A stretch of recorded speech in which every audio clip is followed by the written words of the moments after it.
دیکھیں، اگر آپ ایک دن لیتے ہیں سنڈے، اور فار ایگزامپل سنڈے کو کسی کو بھی ڈینگی کا بخار ہوتا ہے، تو سنڈے میں اگر آپ 6 دن ایڈ کریں تو کون سا دن بن جائے گا؟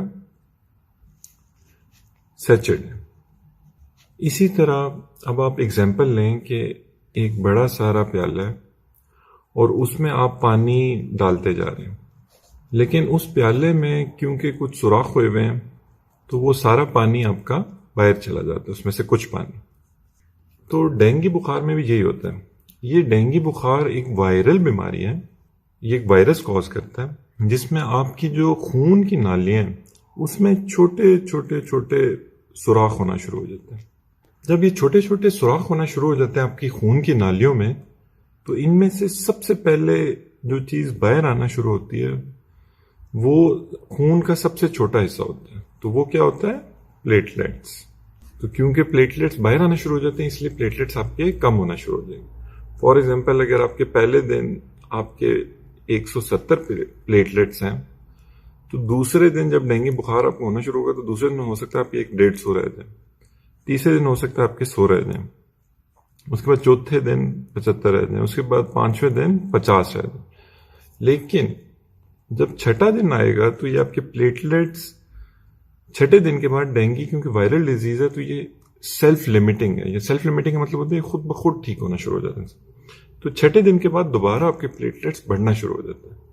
لیکن کیونکہ لوگ اس دوران کوئی پتے کھا رہا ہوتا ہے، کوئی کچھ کھا رہا ہوتا ہے، ٹوٹکے کر رہے ہوتے ہیں، تو ان کو یہ لگتا ہے کہ شاید یہ پتے کھانے سے یا ان ٹوٹکوں سے یہ پلیٹلیٹس بڑھ رہے ہیں، جبکہ ایسی بات نہیں ہے۔ ڈینگی کے بخار ہونے کے چھٹے دن وہ خود بخود بہتری کی طرف پیشنٹ مائل ہونا شروع ہو جاتا ہے۔ اچھا، اب دیکھیں اگر خون کی نالی میں سوراخ ہو رہے ہیں چھوٹے چھوٹے، اور سب سے خون کا چھوٹا کلیہ جو ان سے تھا پلیٹلیٹس، وہ تو باہر آ گیا، ساتھ کیا چیز باہر آنا شروع ہو جائے گی؟ ساتھ آپ کی باہر آنا شروع ہو جائے گی واٹر یا پانی۔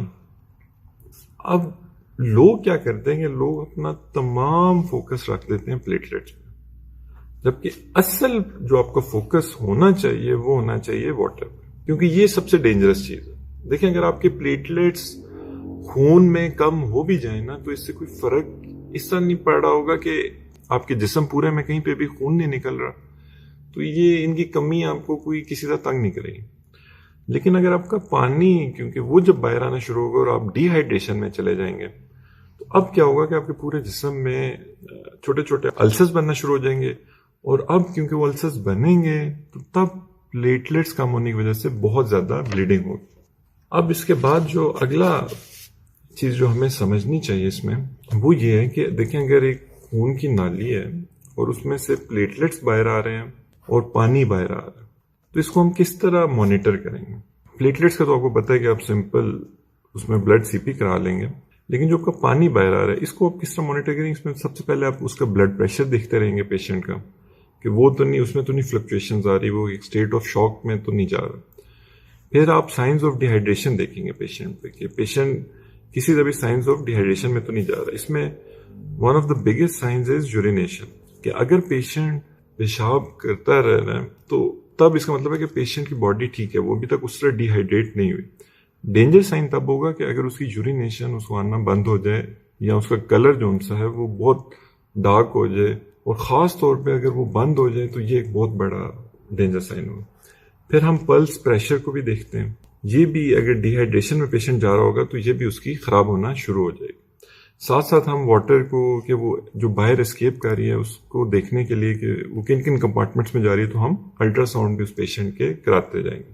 اب ڈینگی کا ایک ہی ٹیسٹ ہے جو ڈینگی اسپیسیفک ٹیسٹ ہے، DS1 جسے آپ کہتے ہیں، یہ اب پہلے دن سے ڈینگی کے پازیٹیو ہو جاتا ہے، اور یہی سب سے یوزفل ٹیسٹ ہے، کیونکہ باقی تمام ٹیسٹ ڈینگی ہونے کے کچھ عرصے بعد پازیٹیو ہوتے ہیں۔ اب آپ نے کرنا کیا ہے؟ دیکھیں اب آپ نے گھبرانا اس میں اس طرح نہیں ہے کہ آپ سمپلی آپ فوکس کریں گے آپ پیشنٹ کو کس طرح میکسیمم ری ہائیڈریٹ کر سکتے ہیں، اور کس طرح آپ اس کو ڈی ہائیڈریٹ ہونے سے بچا سکتے ہیں۔ یہ آپ کا سب سے امپورٹنٹ پوائنٹ ہے، کیونکہ اگر آپ اس کو ڈی ہائیڈریٹ نہیں ہونے دیں گے تو اس کو السر نہیں بنیں گے، السر نہیں بنیں گے تو اس کے بلیڈنگ پوائنٹس نہیں ہونا شروع ہو جائیں گے، اور اگر اس کی بلیڈنگ نہیں شروع ہو جائے گی پورے باڈی میں، تب یہ جو پلیٹلیٹس کم ہو بھی رہے ہیں اس سے کچھ مسئلہ نہیں ہوگا۔ تو یہ ایک بالکل بیسک کانسیپٹ ہے کہ ڈینگی کیوں ہوتا ہے اور کیوں. اور پھر آپ یہ بھی دیکھیں کہ یہ چھٹے دن آپ کے ڈینگی بخار خود بخود جب آپ کو ہوا اس کے چھٹے دن یہ خود بخود یہ بہتری کی طرف پیشنٹ آپ کا ہونا شروع ہو جائے گا. تو اس کی کوئی خاص ٹریٹمنٹ نہیں ہے, کوئی ویکسین نہیں ہے, کوئی ایسی دوائی نہیں ہے جو ڈینگی کے خلاف کام کرے. ہم نے بس صرف پیشنٹ کا جو واٹر لیول ہے, جو اس کی ہائیڈریشن لیول ہے, اس کو مانیٹر کرتے رہنا ہے کہ وہ اس کا کمپلیٹلی ٹھیک رہے.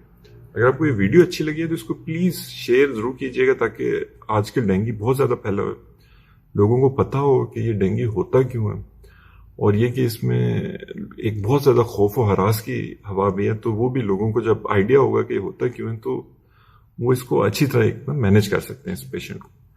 باقی آپ نے یہ اپنے ذہن میں رکھنا ہے کہ اگر ڈینگی آپ کو ہوتا ہے تو آپ نے ایک ڈاکٹرز اور ایکسپرٹ اوپینین لینی ہے جا کے, تاکہ آپ کو وہ جو مینجمنٹ بتائیں پھر آپ نے اس کے مطابق اس کو فالو کرتے رہیں. تو اگر آپ کو ویڈیو اچھی لگی تو آپ پلیز ہمارے جو یوٹیوب چینل ہے اس کو بھی ضرور سبسکرائب کیجیے گا تاکہ ہم اس طرح کی اور یوزفل ویڈیوز آپ کے لیے بنا سکیں. Thank you so much.